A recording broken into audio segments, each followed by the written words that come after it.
আমরা কি খেয়াল করেছি যে রাজমিস্ত্রি, কাঠমিস্ত্রি বা ঘর বাঁধার কাঠকুড়ি দিয়ে ঘর বাঁধার মিস্ত্রির সিরিয়াল পেতে কখনো কখনো 1 মাস লেগে যায়। আবার গ্রামে আগে তাল গাছ, খেজুর গাছ কেটে রস বের করার যথেষ্ট এক্সপার্ট মানুষ ছিল।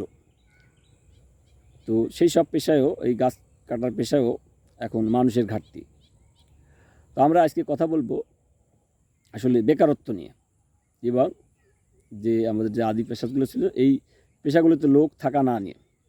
তো বেকারত্ব কী, কেন, কীভাবে হচ্ছে এবং সমাধান কী, সেইগুলো নিয়ে কথা হবে।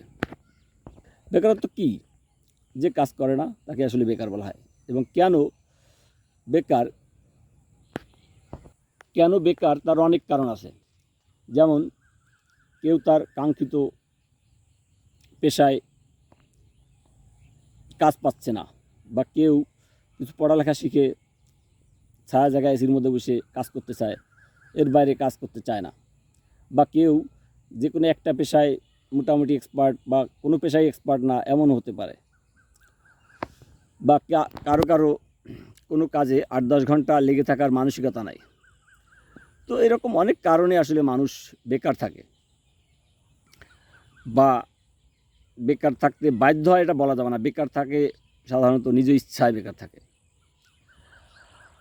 আর কীভাবে হচ্ছে আমাদের শিক্ষা ব্যবস্থা, বর্তমান প্রচলিত শিক্ষা ব্যবস্থা আসলে বেকার তৈরি কারখানা। এই শিক্ষা ব্যবস্থায় মানুষকে উচ্চ প্রত্যাশা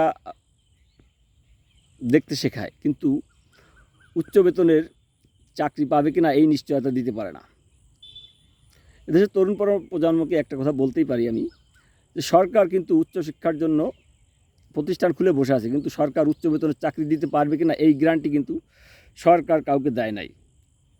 ভর্তি হওয়ার আগে সরকার কাউকে কিন্তু এই গ্যারান্টি দেয় না যে তোমাকে উচ্চ বেতনের চাকরি দিব বা দিতে পারবো। তো ফলত লেখাপড়া শিখে বেকার থাকার সম্ভাবনা অন্তত অর্ধেক শিক্ষার্থীর ক্ষেত্রেই থেকে যাচ্ছে। আবার লেখাপড়া শিখে আমাদের যে প্রচলিত পেশা আছে এই পেশাগুলোতে বেশিরভাগ তরুণ প্রজন্মই আসলে ঢুকতে চাইছে না। প্রত্যেক গ্রামে তাল গাছ, খেজুর গাছ কাটার জন্য প্রায় 4-5 জন এক্সপার্ট গাছি বা লোক ছিল, যারা এই কাজগুলো করত। তারা কিছুটা হলেও ডলার দিয়ে বিদেশ থেকে চিনি আমদানি কমাতে সহায়তা করত দেশের অর্থনীতিকে। আজকে সেই পেশা বিলুপ্তির পথে। আবার রাজমিস্ত্রি, কাঠমিস্ত্রি বা ভূমি জরিপ করে এরকম লোক, বা কাঠকুড়িতে ঘর বাঁধে এরকম মিস্ত্রিরও ঘাটতি আছে। তরুণ প্রজন্ম এইগুলা শিখতে চায় না। তো আমাদের যে প্রচলিত যে পেশা, এই পেশাগুলা রক্ষা করার জন্য তরুণ প্রজন্মকে আসলে ট্রেনিং দেওয়াটা দরকার, যাতে এই রাজমিস্ত্রি, কাঠমিস্ত্রি বা ভূমি জরিপকারী পেশাদার লোক তৈরি হয়। অন্তত প্রত্যেক গ্রামে অন্তত এইসব পেশাদার ব্যক্তি 1-2 জন বা 5 জন যাতে তৈরি হয়, সেই ধরনের ব্যবস্থা বা প্ল্যানিং সরকারকে আসলে করতে হবে। এতে কী হবে, তরুণ প্রজন্ম লেখাপড়া শিখলেও শেখার পরে যদি কোনো চাকরি না পায়, তাহলে এই পেশাগুলা দিয়ে তারা তাদের বেকারত্ব দূর করতে পারে। তাই সরকারকে এই পেশাগুলোর দক্ষ লোক তৈরিতে কারিগরি সিলেবাসে এই পেশাগুলো অন্তর্ভুক্ত করা যায় কিনা তা ভেবে দেখতে হবে। আমরা একটা জিনিস খেয়াল করে দেখেছি, এসএসসি পাস করে নাই এমন মানুষের বেকার থাকার সম্ভাবনা খুবই কম, কিন্তু এসএসসি পাস করেছে বা তার উপরে পড়ালেখা করেছে এমন মানুষের বেকার থাকার সম্ভাবনা অনেক বেশি।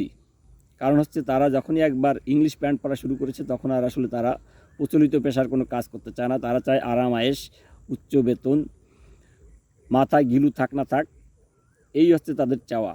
সেটা ঘুষ দিয়ে হলো, ঘুষ খেয়ে হলো, তারা তাদের এই উচ্চ আয়ের পেশায় বা বসে থাকার